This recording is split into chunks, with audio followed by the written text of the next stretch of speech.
ठीक है ना भाई।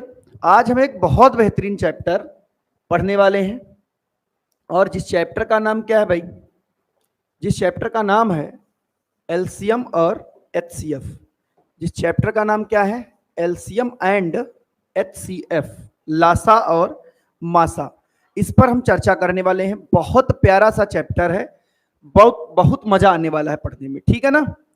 तो सबसे पहले तो मैं कुछ बेसिक आपको बताऊंगा, और अगर बेसिक समझ में आ गया, ठीक है ना, तो समझ जाना पूरा चैप्टर क्लियर हो जाएगा। 10-10 सेकंड में इसके क्वेश्चन लगेंगे, 2-2 सेकंड में, 3-3 सेकंड में, ठीक है बच्चे।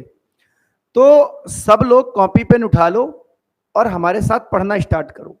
बिल्कुल जीरो लेवल से मैं लेकर चलूंगा, और इस चैप्टर के टॉप लेवल तक जितने भी मैक्सिमम क्वेश्चन बनते हैं या बन सकते हैं आपके एग्जाम के लिए, वो सभी क्वेश्चन मैं आपको बताऊंगा, एक एक क्वेश्चन करके। बस थोड़ा सा सब्र रखना, धैर्य रखना, ठीक है ना। और धैर्य के साथ पढ़ना, ये नहीं कि बीच में गायब हो गए। कोई भी बात फालतू की नहीं बताई जाएगी, आपके चैप्टर से रिलेटेड ही होगी सारी चीजें, ठीक है ना भाई। हाँ किशोरी लाल, गुड इवनिंग भाई। ठीक है, तो सभी बच्चे लाइक कर दें और इसे शेयर कर दें। फिर हम लोग स्टार्ट करें एलसीएम और एचसीएफ, एक बेहतरीन सा प्यारा सा चैप्टर, ठीक है भैया। तो सबसे पहले ये देख लेते हैं कि लासा मासा होता क्या है। बहुत ध्यान से समझिएगा, लासा और मासा क्या होता है, क्योंकि दोनों चीजें हमें पढ़नी है। तो सबसे पहले तो मैं चर्चा करूंगा, सबसे पहले चर्चा करूंगा मेरे भाई एलसीएम पे। सबसे पहले चर्चा किस पर करेंगे हम? एलसीएम पे, और फिर चर्चा करेंगे किस पे? एचसीएफ पे, ठीक है ना। तो एलसीएम का फुल फॉर्म क्या होता है? एलसीएम का फुल फॉर्म क्या होता है? तो इसे इंग्लिश में क्या पढ़ा जाता है? लीस्ट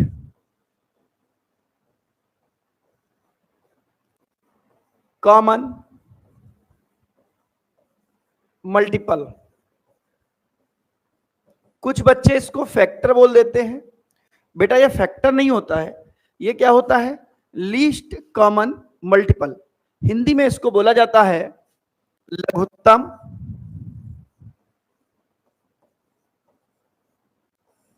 समापवर्त्य। लघुत्तम समापवर्त्य। अब ये मल्टीपल क्या होता है? आप सब बच्चे जानते हैं कि मल्टीपल को हिंदी में क्या कहा जाता है? तो गुणज कहा जाता है। क्या कहा जाता है भाई?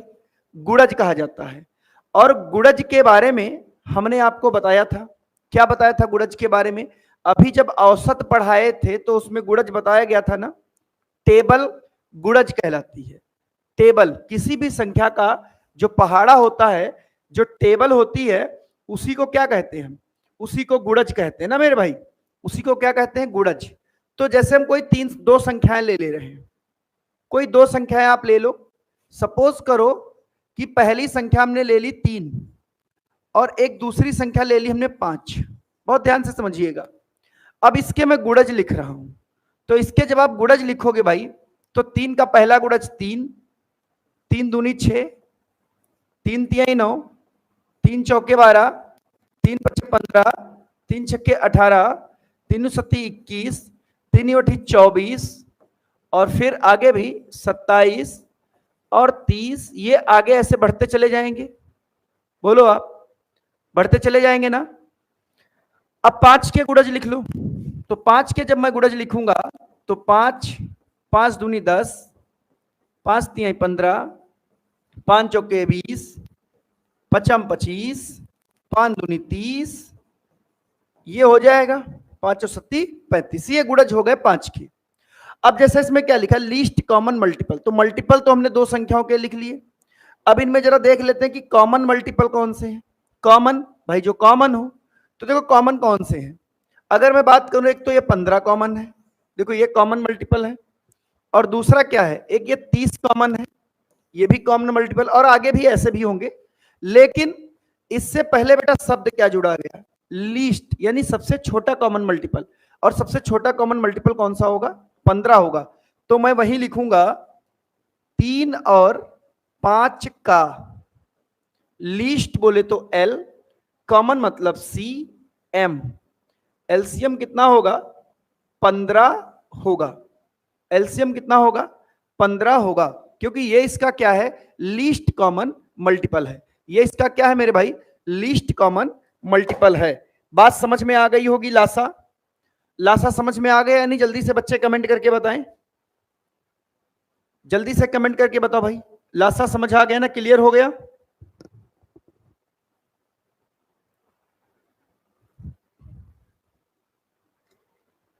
ठीक है। अब ये तो हो गया एलसीएम। इसकी अगर डिफिनेशन में बनाना चाहूं, इसकी डिफिनेशन देखना क्या बनेगी। मैं ऐसे लिख रहा हूं, एलसीएम की परिभाषा,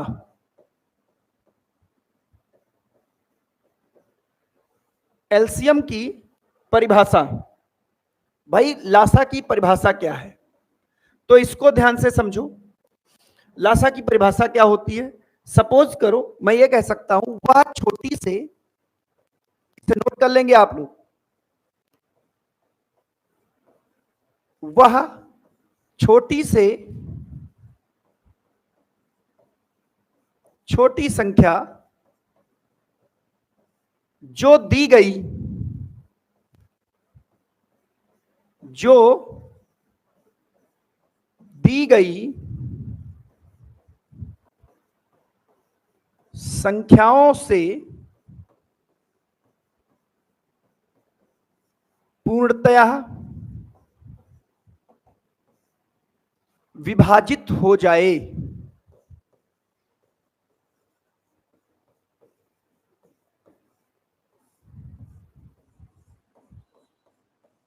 विभाजित हो जाए उन संख्याओं का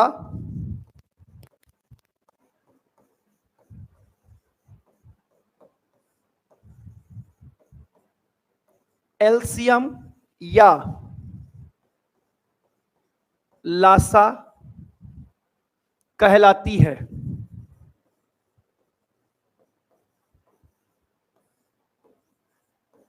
लासा कहलाती है। ये बेटा लासा की डिफिनेशन है। ये क्या है?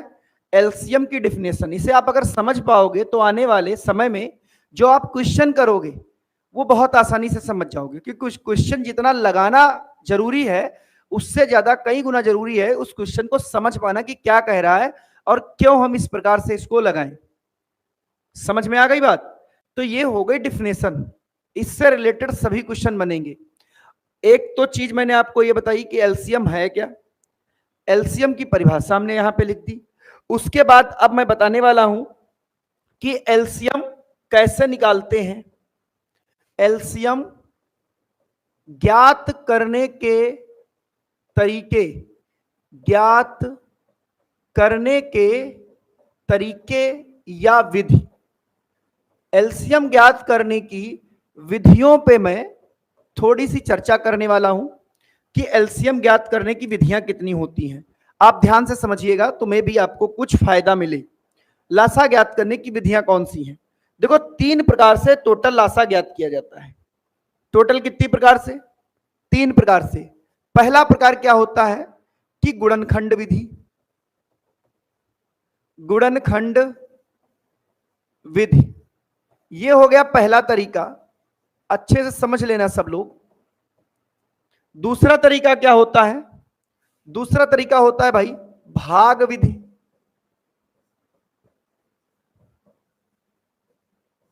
भाग विधि। और तीसरा तरीका होता है जुगाड़ विधि।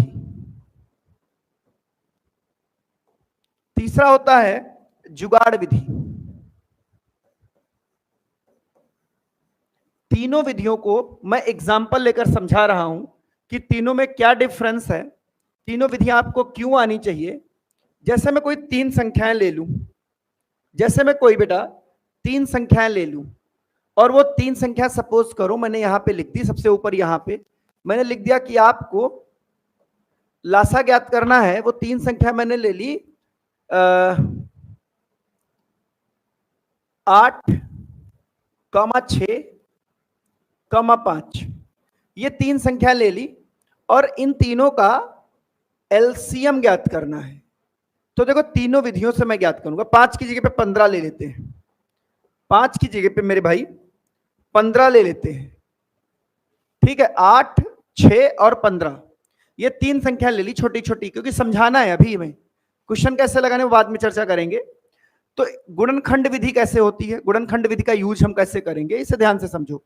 देखो गुणनखंड विधि क्या होती है कि आप यहां पर क्या करो, 8 के फैक्टर कर लो, तो सब जानते हैं 8 के फैक्टर होते हैं 2 गुणे 2 गुणे 2, 6 के फैक्टर कर लो गुणनखंड 2 गुणे 3, फिर 15 के फैक्टर कर लो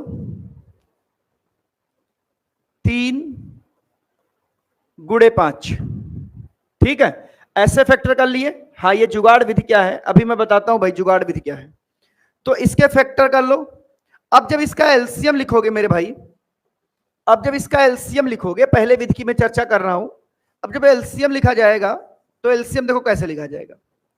सबसे पहले आप देखोगे कि इन तीनों में कॉमन क्या है, तो भाई कुछ भी कॉमन नहीं है। सबसे पहले हम देखेंगे इन तीनों में कॉमन क्या है, तो कुछ भी कॉमन नहीं है, या फिर इसको ऐसे भी आप लिख लो तब भी काम चल जाएगा। ये देखो लिख गया 2 की घात 3, लिख गया, ये हुआ 2 की घात 1 गुणे 3 की घात 1, ये हो गया 3 की घात 1 गुणे 5 की घात 1, ऐसे कर लो, ये ज्यादा सही है। फिर इसमें देखो 2 2 कॉमन दिख रहा है, तो बड़ी पावर वाला लिख लो भाई। कौन सी वाला? बड़ी पावर वाला। तो बड़ी पावर 2 की घात 3 है, वो हमने लिख लिया। फिर ये तो इसमें चला गया, 3 3 में सेम पावर है तो 3 लिख लो आप, 5 में 5 है तो ऐसे लिख लो, तो आ जाएगा 8 गुणे 3 गुणे 5, यानी कितना आ जाएगा भाई, एलसीएम आ जाएगा 120। ये है गुणनखंड विधि। ये कौन सी विधि है? गुणनखंड विधि, ठीक है, ये हो गई गुणनखंड विधि। अब हम चलते हैं भाग विधि पे, जिसका यूज सबसे ज्यादा किया जाता है। इस भाग विधि का यूज सबसे ज्यादा किया जाता है। इसमें क्या किया जाता है भाई, ऐसे लिखोगे आप 8 कॉमा 6 कॉमा 15, और बेटा इसको ऐसे निकाला जाता है, आपको याद आया होगा, बचपन से आप सीखते आ रहे हैं। और सबसे पहले से 2 से काटा जाता है, 2 चौके 8, 2 तिहाई 6 और ये 15। फिर अभी 2 से कट रहा है, 2 दूनी 4, ये नहीं कट रहा, 3 उतार लो, ये भी नहीं कट रहा, 15 उतार लीजिए। फिर 2 से कट रहा है, 2 1 कम 2, 3 और 15। 3 से कट रहा है 1 1 और 5, 5 से कट रहा है 1 1 और 1। इन सबकी आपस में मल्टीप्लाई कर दीजिए और यही एलसीएम आ जाता है, यही आपका एलसीएम आ जाता है, जो कि कितना आ जाएगा 120। इस तरीके को भाग विधि का नाम दिया जाता है, ठीक है। अब जो बच्चा पूछ रहा था जुगाड़ विधि, वो ध्यान से देखे कि जुगाड़ विधि क्या है भाई। मैंने ऐसे लिखा 8 6 और 15, ध्यान से समझिएगा, 8 6 और 15। अब इसका एलसीएम लेना, तो एलसीएम लेने का तरीका आप समझिएगा। सबसे पहले सबसे बड़ी संख्या आप उठा लो, मैं लिख रहा हूं एलसीएम। तो मैंने सबसे पहला स्टेप क्या बताया कि सबसे बड़ी संख्या उठा लो, और सबसे बड़ी संख्या इसमें कितनी है? 15 है, तो 15 उठा लिया हमने, उठा लिया बेटा। अब ध्यान देना, 15 जो है वो 3 गुणे 5 है, और इसके पास भी 3 है, तो ये 3 हो गया कॉमन। इसके पास क्या बचा? 2, और 2 ऑलरेडी 8 में है, और 8 में कोई और संख्या है नहीं, इसलिए गुणा कर दोगे 8, आंसर आ जाएगा 120। ये होती जुगाड़ विधि, ये होती है जुगाड़ विधि। समझ में आ गई बात? ऐसे आप लगा लोगे तो थोड़ा सा जल्दी हो जाएगा। वो बात अलग है कि मैं जब अभी आपको क्वेश्चन बताऊंगा तो इसमें आपको कोई विधि ना आती हो तब भी आपका सवाल लग जाएगा, लेकिन एलसीएम निकालना तो आपको आना ही चाहिए, क्योंकि कहीं भी हर बराबर करोगे एलसीएम की जरूरत है, कैलकुलेशन करोगे एलसीएम की जरूरत है ना, हर जगह तो एलसीएम की जरूरत है। तो इसीलिए आपको ये तो बेटा आना ही चाहिए। जल्दी से बताओ, इतनी चीजें आप लोगों की समझ में आई या नहीं? जल्दी से बोलिए, इतनी चीजें आप लोगों की समझ में आ गई या नहीं? जल्दी से सब बच्चे कमेंट करके बताएं।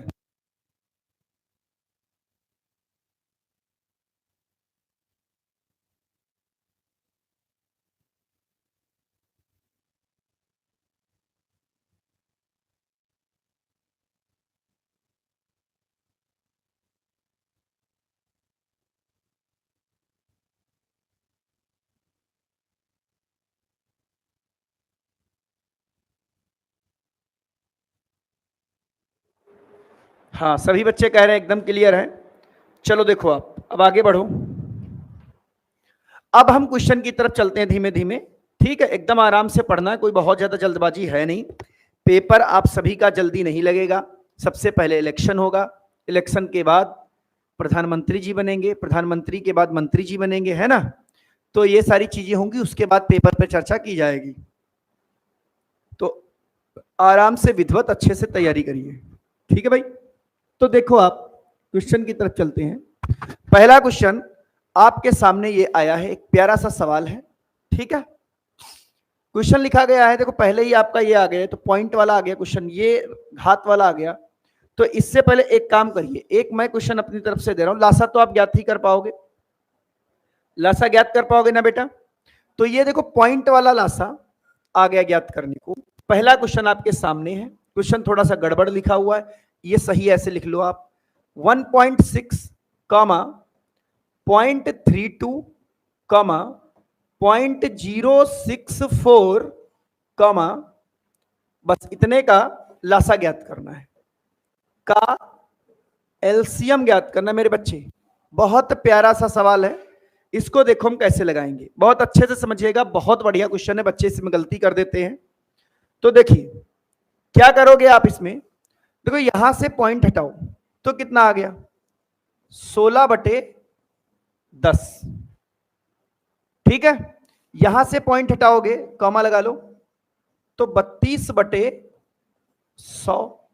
यहां से पॉइंट हटाओगे तो 64/1000। आ गया? बोलो आप कहोगे हाँ बिल्कुल भाई आ चुका है। ठीक है, अब ध्यान देना, अब देखो आप क्या करोगे, सेकंड स्टेप। सेकंड स्टेप में क्या करना है, हर बराबर कर लेने सबके। और हर कैसे बराबर करोगे, जीरो बढ़ाकर। जैसे यहां पे एक के पीछे 3 जीरो हैं, तो यहां भी 3 जीरो आप बना लो, और यहां भी 3 जीरो बना लो। बना लिए हमने, क्योंकि ये पॉइंट वाले में बहुत सारे बच्चे गलती कर देते हैं मेरे भाई। ठीक है ना? तो ऐसे आप कर लोगे। अब इसका एलसीएम लिखोगे।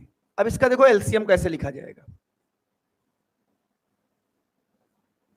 अब इसका एलसीएम कैसे लिखा जाएगा, तो नीचे वाली संख्या ऐसे ही छाप दो। नीचे 1000 है, 1000 ऐसे छाप दो, छाप दिया। ऊपर वालों का लासा निकाल लो। ऊपर वाले कौन, 1600 कॉमा 320 कॉमा 64। इसका आप क्या करिए, लासा निकाल लीजिए। तो बेटा इसका लासा जब आप निकालोगे तो इसका एलसीएम कितना आएगा, तो एलसीएम मुझे तो पता है इसका 1600 आएगा। कितना आएगा, 1600 आ जाएगा इसका एलसीएम। कैसे आ जाएगा, क्योंकि देखो 1600 को ये भी संख्या विभाजित कर रही है, और 1600 को ये भी संख्या विभाजित कर रही है।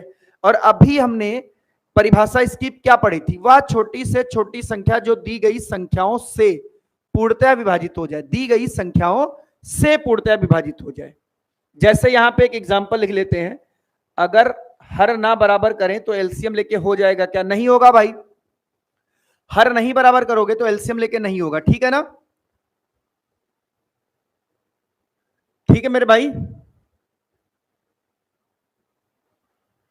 तो अब आगे देखो, जैसे मैं बताऊं यहां पे एलसीएम लिखा हुआ था ना, तो इसका एलसीएम क्या है भाई, छोटी से छोटी संख्या जो दी गई संख्याओं से कट सके, और वो स्वयं 1600 होगी।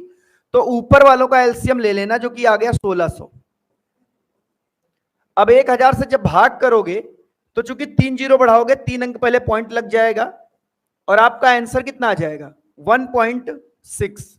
आपका आंसर आ जाएगा 1.6। Option B is right answer.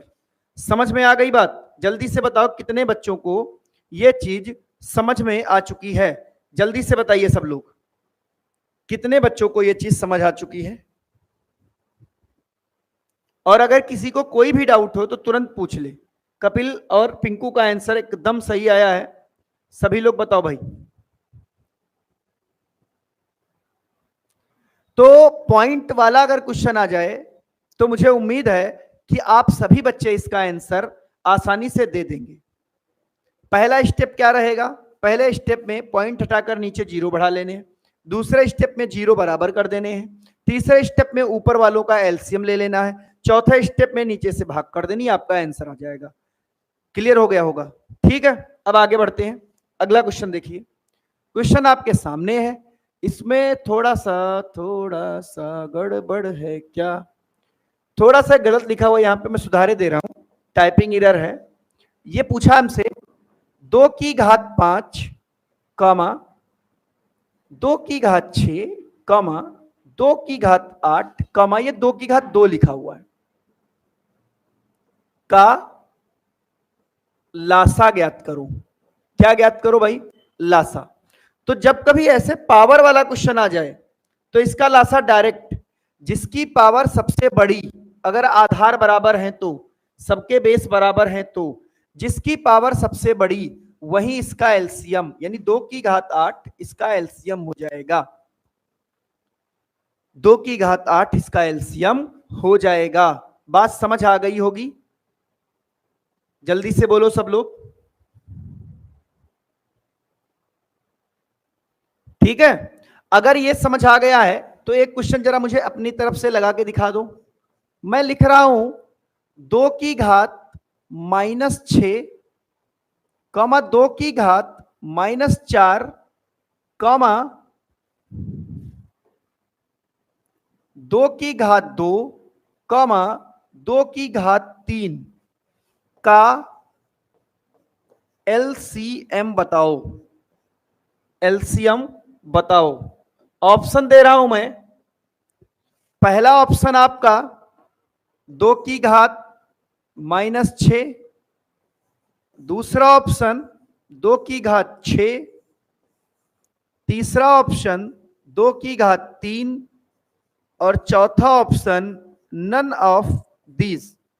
जल्दी से बताइए इसका आंसर कितना होगा? जल्दी से बताओ मेरे भाई।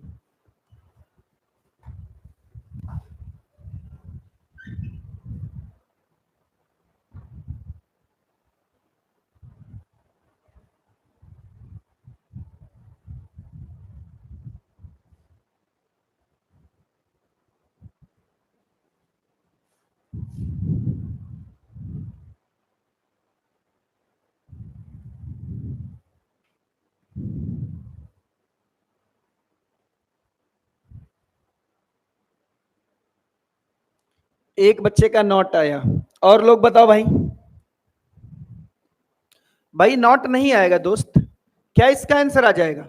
2 की घात 3, तीसरा ऑप्शन, क्योंकि सबसे बड़ी पावर यही है भैया कपिल, सबसे बड़ी पावर यही है। सी होगा, बिल्कुल सही बात है पिंकू, एकदम सही बेटा। ठीक है, चलो अब आगे बढ़े। अगला क्वेश्चन देखिए, वह छोटी से छोटी संख्या ज्ञात कीजिए जो 18, 21, 24 और 27 से पूर्णतः विभाजित हो जाए। अच्छा, इस क्वेश्चन को देखो और साथ ही साथ इस डिफिनेशन को देखो। ये डिफिनेशन, वह छोटी से छोटी संख्या जो दी गई संख्याओं से पूर्णतः विभाजित हो जाए उन संख्याओं का एलसीएम कहलाती है। और इस क्वेश्चन में देखो क्या पूछा है, वह छोटी से छोटी संख्या ज्ञात कीजिए जो 18, 21, 24 और 27 से पूर्णतः क्या हो जाए? विभाजित हो जाए। तो जब छोटी से छोटी संख्या ज्ञात करने को कहे और ये कहे दी कि वो संख्या दी गई संख्याओं से विभाजित हो जाए, इसका मतलब वो क्या कह रहा है कि आप 18, 21, 24 और 27 का एलसीएम ज्ञात कर लो। का एलसीएम ज्ञात कर लो। समझ में आ गई बात? तो इसका एलसीएम देखो कैसे ज्ञात करोगे, ये बेसिक तरीका है। तो एलसीएम देखो कैसे ज्ञात करो, मैंने कहा था सबसे बड़ी संख्या उठा लो बेटा। इसे आप ऐसे देख लो, ये क्या है? ये है 3 की घात 3, 3 तिहाई 9 तिहाई 27 होता है, और ये है 8 तिहाई 24, यानी 3 गुणे 2 की घात 3, ये है 7 गुणे 3, और ये है 3 की घात 2 गुणे 2। ठीक है, अगर ऐसे आप कर पाते हो तो जब इसका एलसीएम लिखोगे तो क्या आ जाएगा, देखो 3 की घात 3 सबसे बड़ी पावर यही है, गुणे 2 की घात 3 ये आ जाएगा, गुणे 7 आ जाएगा, नहीं ये आ जाएगा 27 गुणे 8 गुणे 7। तो आपका आंसर आ जाएगा बेटा 15 12, ए ऑप्शन। एक तो तरीका ये हो गया, दूसरा तरीका समझिए क्या होगा, जो तरीका आप अपनाओगे और आगे मैं भी वही तरीका क्वेश्चन में अपनाऊंगा, आगे मैं भी वही तरीका क्वेश्चन में अपनाने वाला हूं। ध्यान से समझिएगा, जब कभी ऐसा क्वेश्चन आ जाए कि वह छोटी से छोटी संख्या ज्ञात करो जो दी गई संख्याओं मतलब 18 और 21 और 24 और 27 से पूर्णतः विभाजित हो जाए, कुछ ऐसा सवाल जब आ जाए तो आप हमेशा इसको गो थ्रू ऑप्शन करोगे। अब गो थ्रू ऑप्शन कैसे करोगे, सबसे पहली बात तो दो चीजों पे ध्यान दो विभाज्यता के नियम पे, कि ये जो है इससे विभाजित होने के लिए संख्या को 9 गुणे 2 से विभाजित होना पड़ेगा, और इससे विभाजित होने के लिए संख्या को 8 गुणे 3 से विभाजित होना पड़ेगा। अच्छा, 9 से कौन सी संख्या विभाजित होती है, जिसके अंकों का योग 9 से विभाजित हो, ये 9 की विभाज्यता का नियम है, जिसके अंकों का योग 9 से विभाजित हो। तो क्या यहां पर इसके अंकों का योग 9 से विभाजित हो रहा है, तो आप बोलोगे नहीं सर। यहां पर इसके अंकों का योग 9 से विभाजित हो रहा है क्या, तो 7 6 13 और 13 7 18 हो तो रहा है, बट ये 2 से नहीं कटेगा, ये भी 2 से नहीं कटेगा। तो आपका आंसर क्या आ जाएगा, ऑप्शन ए। आपका आंसर क्या आ जाएगा, हाँ डिविजिबिलिटी रूल से भी हो सकता है 9 के। बेटा मैंने लगवा तो दिया डिविजिबिलिटी रूल से पिंकू, ठीक है ना, डिविजिबिलिटी रूल से हो गया, उससे ही आप लगाओगे एग्जाम में। एग्जाम में यहाँ के क्वेश्चन जो भी आते हैं वो डिविजिबिलिटी रूल से ही लगाओगे, और अगर किसी को डिविजिबिलिटी रूल नहीं आते तो टेंशन ना लो, मैं आगे पढ़ा दूंगा आपको, और अगर नहीं आते हैं तो मैं लिंक शेयर कर दूंगा आपके ग्रुप पे, आप पढ़ लेना डिविजिबिलिटी रूल। ठीक है, अगला क्वेश्चन देखिए, वह छोटी से छोटी संख्या ज्ञात करो, इतने से विभाजित करने पर शेषफल सदैव कितना बचे, 3 शेष आए। तो ध्यान से देखो, इसका बेसिक क्या है भाई, जब कभी ऐसा सवाल आ जाए, नोट लिख लीजिए इसके लिए, जब कभी ऐसा क्वेश्चन आ जाए कैसा, कि वह छोटी से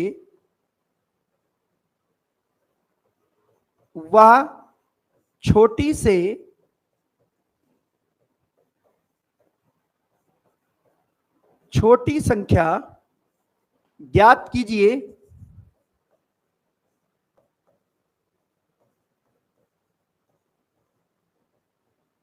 जिसे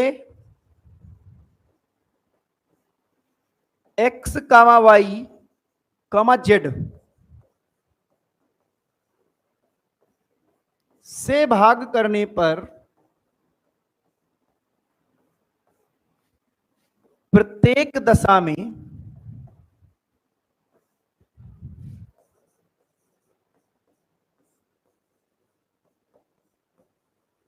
r शेष बचे।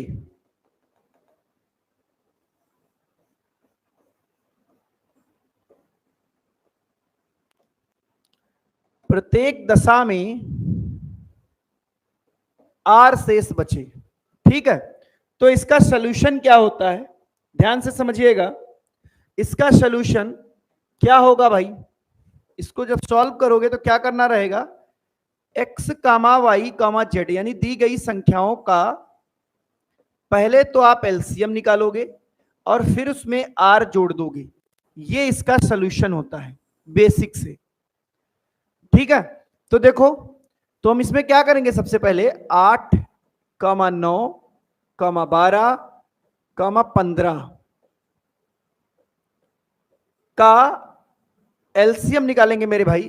तो एलसीएम निकालने का वही तरीका, देखो इसमें तो बहुत आसानी से निकल आएगा, कैसे? क्योंकि इसका एलसीएम क्या होगा? 8 गुणे 9 गुणे 5, तो 8 पंचे 40 और 4 नाम 36, 360 आ जाएगा। और इसमें ये जोड़ दो 3, तो आपका आंसर कितना आ जाएगा? 363। आपका आंसर कितना आ जाएगा? 363। क्लियर हो गई बात?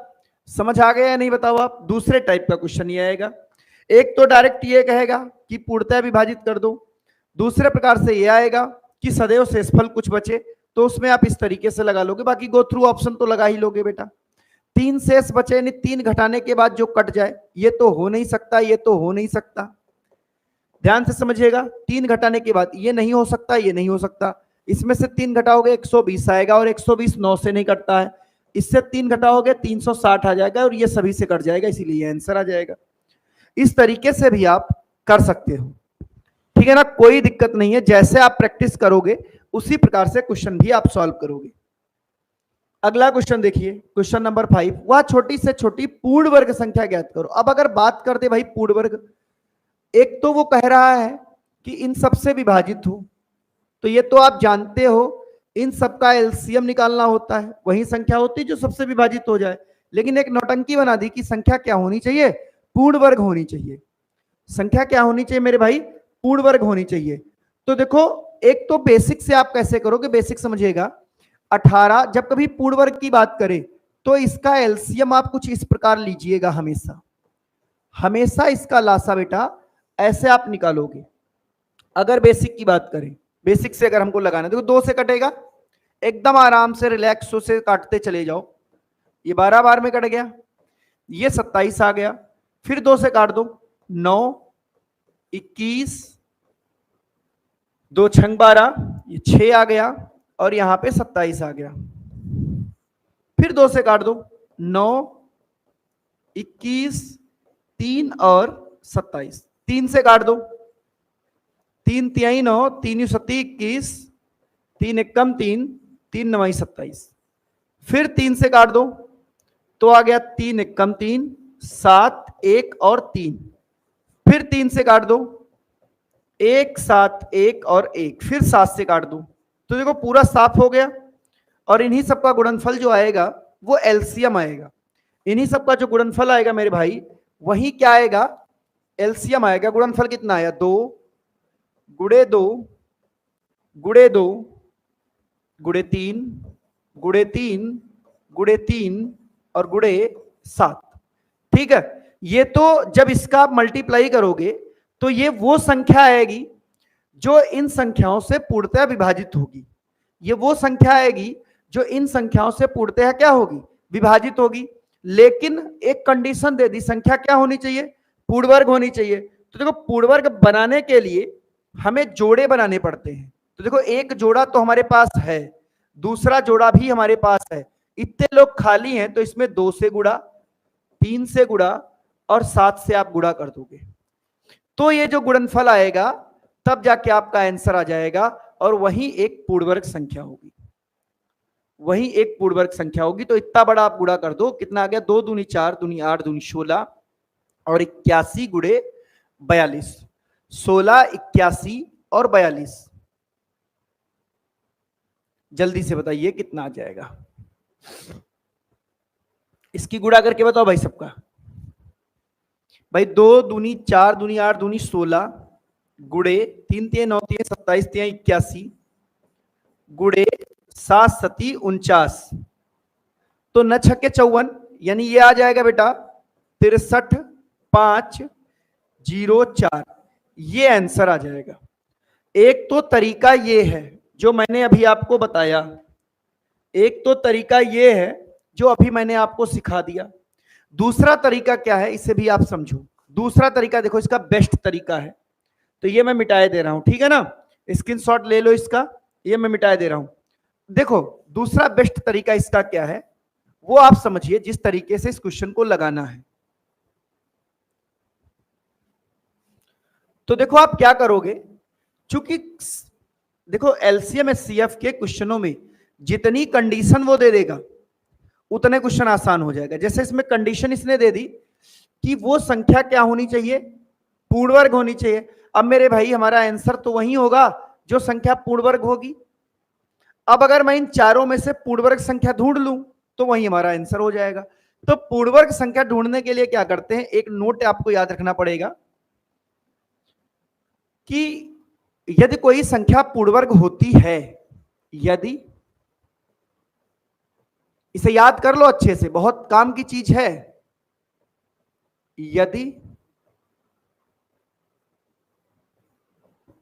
कोई संख्या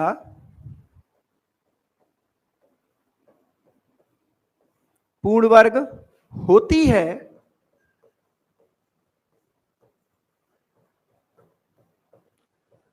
तो उस संख्या के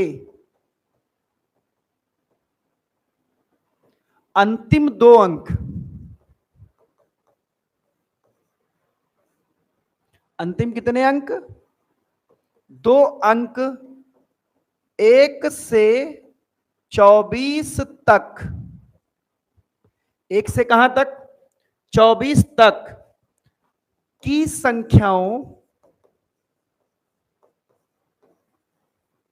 के वर्गों के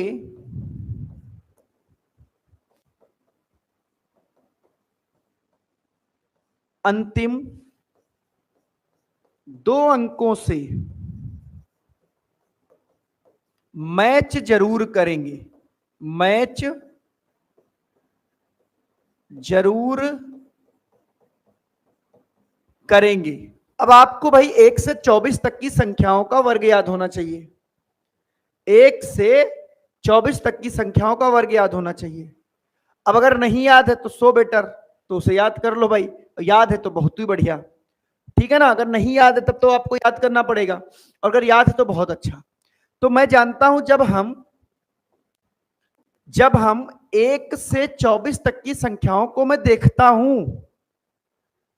1 से 24 तक की संख्याओं को मैं देखता हूं, तो मेरे भाई ये कहीं नहीं पड़ेगा, ये कहीं नहीं पड़ेगा। अब या तो हमारा आंसर ये होगा और या तो हमारा आंसर ये होगा, इन दोनों में से किसी एक को टिक करना है। तो सपोज करो हमने पहला वाला उठा लिया कि यार ये आंसर मुझे लग रहा है, ऐसा मैंने सोचा, ठीक है, लेकिन कंडीशन क्या दे दी, तो पूर्ण वर्ग तो सपोज करो आ जाएगा, मान लिया हमने, लेकिन क्या ये 18 से कटेगा, क्या ये 18 से कटेगा, और 18 से कटने के लिए 9 से भी कटे और 2 से भी कटे, तो 2 से तो कट रहा, क्या 9 से कट रहा, चेक कर लेते हैं। 5 2 7, 7 14, 1 15 और 15 3 18, बड़ी दुखद बात है भाई, 9 से भी कट रहा है, ये तो 9 से भी कट रहा है, ये तो 18 से भी कट रहा है, कट रहा है या नहीं, चलो कोई बात नहीं है, तो भाई 18 से कट रहा, अच्छी बात है। 24 को देख लो, तो जब ये 24 से कट रहा है या नहीं, इसे देख लेते हैं हम। तो 24 से देखो भाई, 8 तिहाई 24 होता है, तो 8 से कटेगा ये, 8 9 72, 24 से भी कट रहा है। क्या ये 7 से कटेगा, क्योंकि 21 से कटना पड़ेगा, तो 7 से कटेगा क्या, चेक कर लेते हैं भाई। या एक काम करो, इसको 4 से आप काट के ही देख लो, 7 से काटो पहले, 7 चौके 28, 7 चौके 28, 3 31, 7 5 35, 2 और 5 आया, 7 21, 7 6 22, सबसे कट रहा है।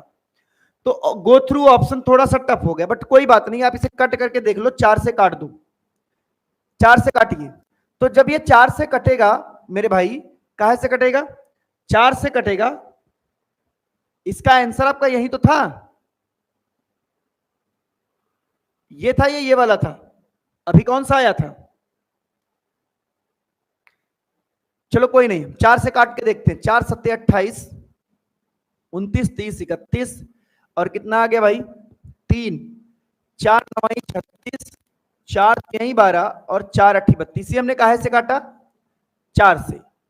अब ये 4 से नहीं कट रहा, यानी ये पूर्ण वर्ग नहीं है, यानी ये संख्या पूर्ण वर्ग नहीं है, तो हमारा आंसर क्या आ जाएगा, सी ऑप्शन,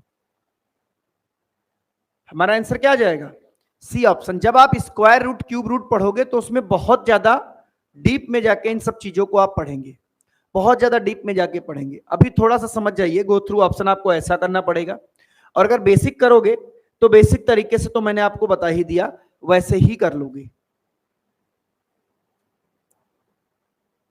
समझ में आ गई बात, देखो फिर से एक बार मैं समझा दे रहा हूं, देख लो। जिन बच्चों को क्लियर नहीं हुआ होगा, देखो मैंने क्या कहा कि भाई पूर्ण वर्ग होना पड़ेगा उसे, और पूर्ण वर्ग होने के लिए पहली कंडीशन तो यह है कि उसके अंतिम दो अंक 1 से 24 तक की संख्याओं के अंतिम दो अंकों 1 से 24 तक की संख्याओं के वर्गों के अंतिम दो अंकों से मैच करें। तो जब हमने ये चीज देखी तो ये दो तो नहीं मैच करेंगे, ये दो तो मैच करेंगे ही नहीं। अब इन दोनों में से कोई एक ही आंसर होगा। मैंने क्या कहा कि मैं पहला उठा लेता हूं 31,752, तो ये हो सकता है पूर्ण वर्ग है, ये क्लियर नहीं है के लिए इसे काटो आप, और पूर्ण वर्ग को हमेशा स्क्वायर वाली संख्या से ही काटना। पूर्ण वर्ग वाली संख्या को हमेशा अगर चेक करना है तो स्क्वायर वाली संख्या से काटना। स्क्वायर वाली संख्या से काटने का तात्पर्य यह है कि 2 से नहीं काटना, 4 से काटेंगे, 3 से नहीं काटना, 9 से काटेंगे, ठीक है। तो इसको मैं 4 से काट रहा हूं। मैंने जब इसको 4 से काटा भाई, तो 4 सत्ते 28 और 4 नाम 36 और 1 37 और 4 तिहाई 12 और 4 अट्ठी 32। जब हमने 4 से काटा मेरे भाई, तब तो ये कट गया, लेकिन क्या अब ये दोबारा 4 से कट रहा है? नहीं कट रहा, बटकी 2 से कट रहा है। तो और या फिर हम ये भी कह सकते हैं ये पूर्ण वर्ग नहीं है, और जब ये पूर्ण वर्ग नहीं है तो पूरी संख्या भी पूर्ण वर्ग नहीं आएगी। तो हमारा सी ऑप्शन हो जाएगा। आगे क्वेश्चन पे चलते हैं। क्वेश्चन नंबर 7, 3 पैमाने क्रमशः 40 सेंटीमीटर, 50 सेंटीमीटर और 60 सेंटीमीटर के हैं, वह कम से कम लंबाई क्या होगी जिसे तीनों मापे जा सके। जब कभी ऐसा क्वेश्चन आए, इन तीनों का क्या निकाल दोगे आप? एलसीएम निकाल दोगे। क्या निकाल दोगे? एलसीएम। और एलसीएम कितना आ जाएगा बताओ भाई? एलसीएम इन तीनों का कितना आ जाएगा? जल्दी से कोई बता दे हमें, एलसीएम कितना आ जाएगा? तो इन तीनों का एलसीएम आपका कितना आ जाएगा? 600 आ जाएगा। एलसीएम कितना आ जाएगा इन तीनों का? 600, 600 आ जाएगा।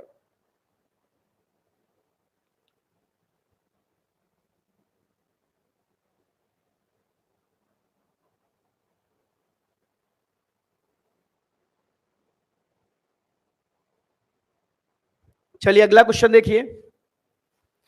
5 अंकों की वह बड़ी से बड़ी संख्या ज्ञात कीजिए जो इतने इतने इतने से पूर्णतया विभाजित हो जाए। तो देखो तीनों से विभाजित होने की बात की है, तो कौन सी संख्या विभाजित होगी? चूंकि इन दोनों के इकाई का अंक 0 है, तो वही संख्या होगी जिसके इकाई का अंक 0 होगा। वो संख्या कौन सी है? सी है। गो थ्रू ऑप्शन इसको लगा लेंगे। इसको कैसे लगा लेंगे? गो थ्रू ऑप्शन लगा लेंगे हम इसको। जल्दी से बताइए क्लियर हो पाया या नहीं?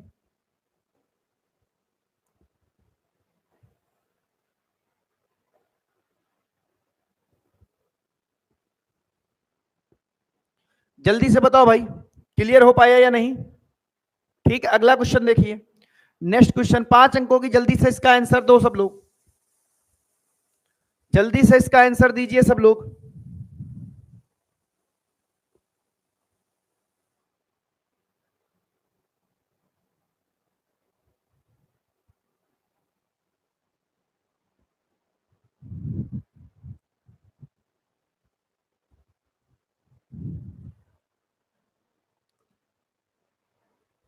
देखो वह छोटी से छोटी संख्या ज्ञात करो जो इससे इससे इससे पूर्णतः विभाजित हो। तो भाई इन सबसे विभाजित होने के लिए इकाई का अंक 0 होना जो कि सब में है, साथ ही साथ संख्या 45 से विभाजित हो। 45 का मतलब 5 गुणे 9 से, और 9 से विभाजित होने वाली संख्या केवल सी ऑप्शन है। कौन सा ऑप्शन है? सी ऑप्शन है। हाँ बहुत बढ़िया भाई, एकदम सही बात है।